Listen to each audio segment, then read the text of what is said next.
Most couples wait too long to get help.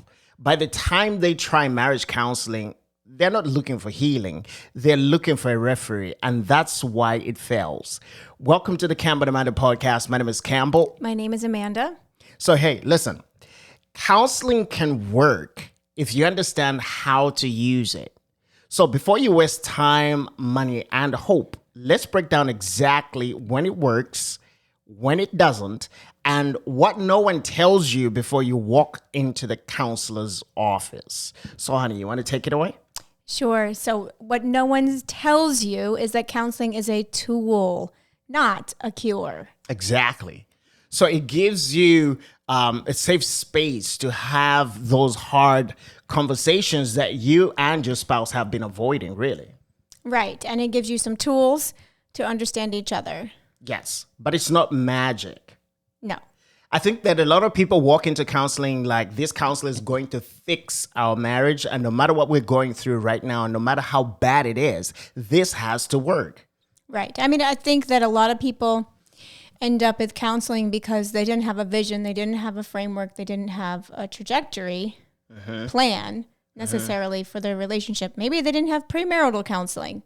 Maybe they didn't have any guidance, just love. Just love. And that's why we're big advocates for premarital counseling. Because during premarital counseling, you resurrect or you bring to light a lot of things that you've been lying to each other about. You know what I mean? Or you've been skating over. Oh, yeah. You've been skating around. Yeah, skating around and not wanting to confront. But with the help of a marriage counselor before you get married, you can surface some of these things and really confront the hard conversations even before you get married.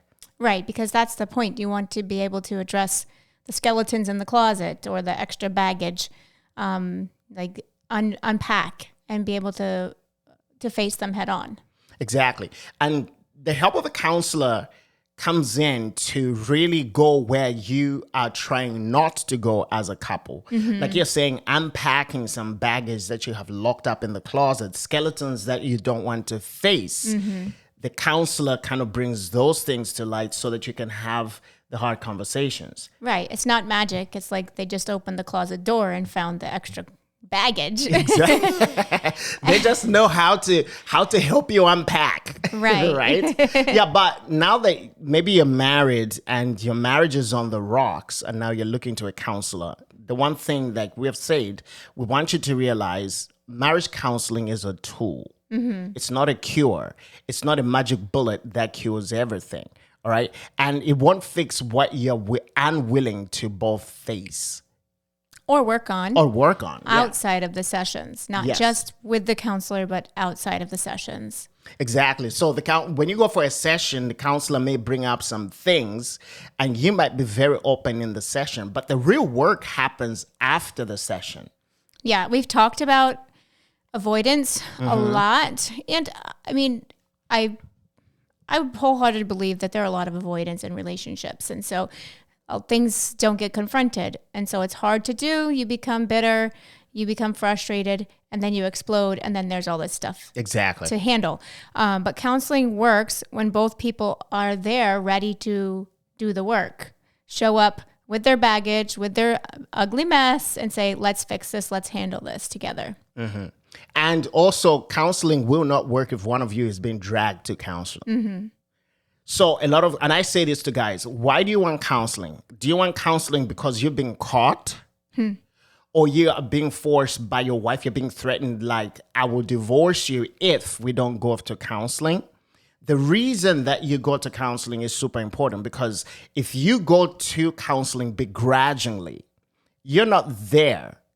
Your mind is elsewhere. You're there for appeasement and it won't work. Right. It's not going to work unless you're willing. And that's just a basic concept with anything. If you're unwilling to work, you're not going to build a house. If you're unwilling to work, you're not going to have money to buy food. If you're unwilling to work at anything, nothing's going to come about. You know, you're just going to be poor.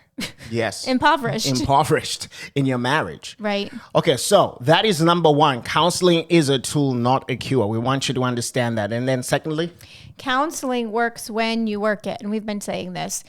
So the real shift happens, like we said, between the sessions, not necessarily inside. You might have a lot of aha moments. You might have a lot of supportive framework or strategies that are tools that you can take to practice in your real everyday life. But it happens outside of the counselor's office. And a good counselor will give you homework. Right? They will give you a tool and a framework and then say, I want you to use this between sessions, and I really want you to lean into this. See what comes up for you. Make sure that you're taking note of the challenges, and et cetera, because it's great that you have these aha moments in the session. But if those aha moments do not change the way that you relate or the way that you confront and deal with the issues that have brought you to counseling in the first place, it's not going to work, right? And here's what it looks like. On an everyday basis, practicing good communication. Right. And taking responsibility for yourself and not blaming. And, one of the tools that we learned early on in our marriage is the cup of forgiveness. Yes. You want to explain the cup of forgiveness? Help me if I forget, because we haven't used it in a long time. Go ahead. So the cup of forgiveness is a cup of juice, a cup of sparkling cider, something different that you would normally drink, and you take it to your spouse when you need to ask for forgiveness. So you would confess what you need forgiveness for, and then you would give them an opportunity to express themselves. You have a listening ear, and then you would have an opportunity to then ask for forgiveness. But I don't remember the entire process. Was there something else? So, I think you got it. I think the one thing about the cup of forgiveness is, number one, when you see the cup coming and your spouse presents it to you, that is the moment to say something is serious. You give them your full attention. When they have the cup, you cannot be defensive or respond. Allow them to speak, right? And if you forgive them, you say, I forgive you, and you take a drink from the cup. And if you, in turn, have something that you want to say to clear up the air, now that you have the cup, you can actually now confess, confront whatever it is, and then allow them the opportunity to forgive you and take a drink from the cup. And for us, after we do that, we usually used to pray. And that cup was given to us by Mama Juanita and Papa Chris. And they taught us that from one of the first times that we met them, that we went to their home, which was kind of like a marriage retreat. And they walked us through the cup of forgiveness, and it helped us so much. Yeah, it's a special cup. You don't use it for anything other than that. So it's something that is reserved for that moment where you are committed to being truthful, honest, and seeking forgiveness. And taking ownership. And taking ownership. Yeah, so that's the point. Take responsibility instead of blaming. Take ownership for what you have done to add to whatever stress is happening in this relationship. And I cannot tell you how many times that just so broke the ice for us and allowed us to begin to rebuild trust. Because trust is not broken in a moment.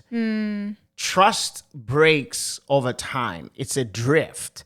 And if you're not catching those little foxes that spoil the vine, and making sure that you're catching them in the moment, and you are using a framework, a tool, some sort of... Something that brings you together. Something that brings you together, yes. That will destroy and erode trust over time. So for us, the cup of forgiveness was one framework that we used, but it allowed us to take responsibility instead of blaming, and allow that space for grace. What's that other one? Was it called crap? Oh, yeah, confess, repent, accept, and pray. The crap session. Crap session. Confess, repent, accept, and pray. And pray. All right. Yeah, if you're in for some crap, you're gonna unload some crap. You want to unload some crap. You have a crap session. All right, but counseling doesn't save marriages, and I want you to understand that people who show up and take actions and do the work, those are the people that save the marriage. Right. The marriage counselor is there really as a coach, a facilitator for reconciliation, and that third objective voice to bring up things that you may be trying to avoid, or honestly just have a blind spot. Right, exactly. And the sooner you go, the better. Yes. So, like I said, premarital counseling, yes, you should do. Everybody should do. But you have challenges along the road after you get married. You should go as soon as possible to have an objective party to hear you, to help you, to give you tools to communicate better and to reconcile. Yeah. And for us, when we did premarital counseling, we usually wanted a one year check-in. And usually it was informal, and sometimes the couple didn't even know that it was happening.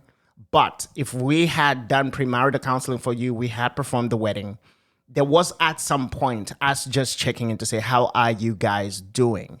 Like, what is coming up for you? How's marriage going? And we didn't even have to wait 12 months. We would check in with the couple maybe at the 6-month mark, because at that point, the masks are beginning to crack.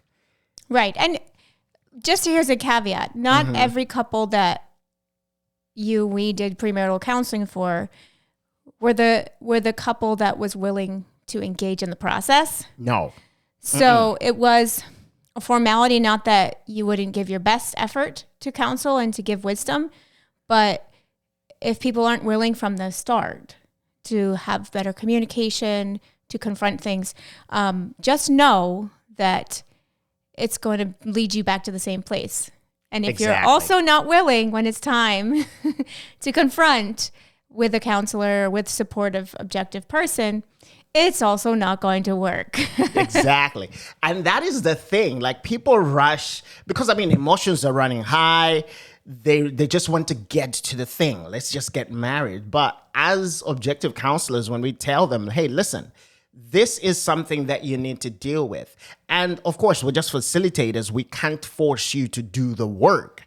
But we can encourage you as much as we can to say, hey, listen, you might want to consider this very seriously before it becomes an issue in your marriage. But again, we can lead a horse to water, but we can't force it to drink. Right. So if you are waiting too long, resentment can become deep. You can build up walls and you can have a closed heart. So the sooner you go, the better it works. And problems go when problems are still manageable. Right. Don't go when all hell is breaking loose. When you're still on talking terms. Yes, go when you're still on talking terms. When the volume is like normal and not yes through the roof. Go when you still both care, not when one of you has already checked out. Like, one of you is already out the door. I'm telling you, it is, and we're very optimistic people. But the one thing we know is that if the breakup has been so combative, and what's the word I'm looking for? Visceral, and it's just been so... The wounds are deep. Those are very hard to help people walk back from. And especially when somebody has already left, as in physically left the marriage, unless they're saying, I need the space for me to think, I'm willing to go to counseling and I'm going to apply myself 110% because I'm committed to restoring this marriage. However, we cannot just be under the same roof while we do this process until I'm ready. That's okay. But not when somebody has already walked away and has kind of started even imagining a life without you. It's very hard to walk that back. So go when problems are manageable. Go when both of you still care, right? Yeah, because think of it like your physical health. You don't want to wait for a heart attack to start eating healthy, to doing exercise, making small changes in your life. You should start before you have the major heart attack. Don't wait for the crisis before you get help. Exactly. And the way I think about it is this way, and just to use that exercise analogy, right? Somebody once said this to me when I started kind of just changing how I live, how I eat, how I just approach my own physical health. Somebody said, is what you're doing today going to be appreciated by your 80-year-old self?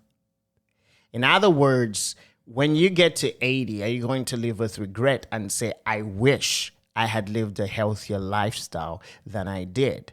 So, in other words, make decisions today that benefit your future self.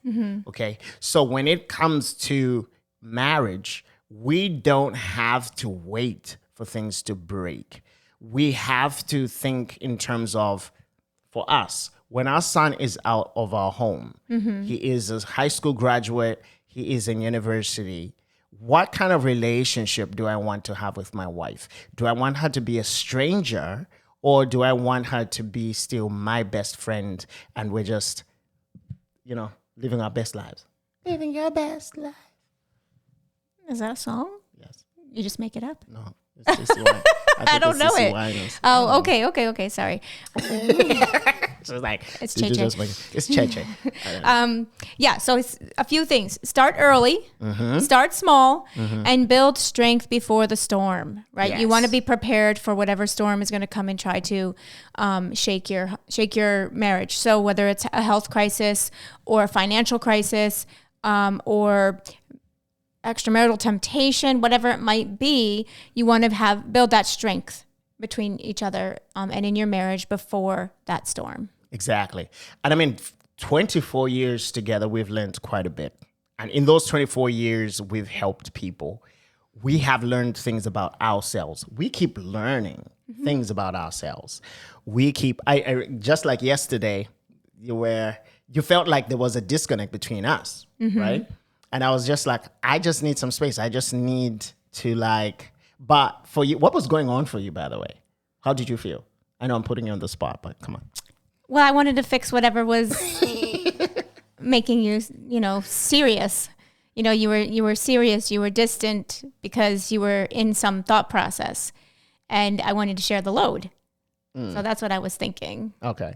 Yeah, but even after all these years together, we still have those moments where we're like, is everything okay? Like, it's not like, oh my gosh, she was so fragile. But she just feels like, there's something here. Is it in our relationship, or is this something personal going on for him? And I was just deep in my thoughts yesterday. And when I get like that, I do tend to feel or appear distant and pull away. But I'm glad that you're there to kind of check in. Bring you back. Bring me back. Baby, come back. I was thinking back to life. Back to reality. All right. We goof too much. Final word for our friends. Final word for our friends. If you are in crisis and you are willing, go to the counselor. Yes. There is always hope. Like we say all the time, we are hope mongers. There are people praying for you.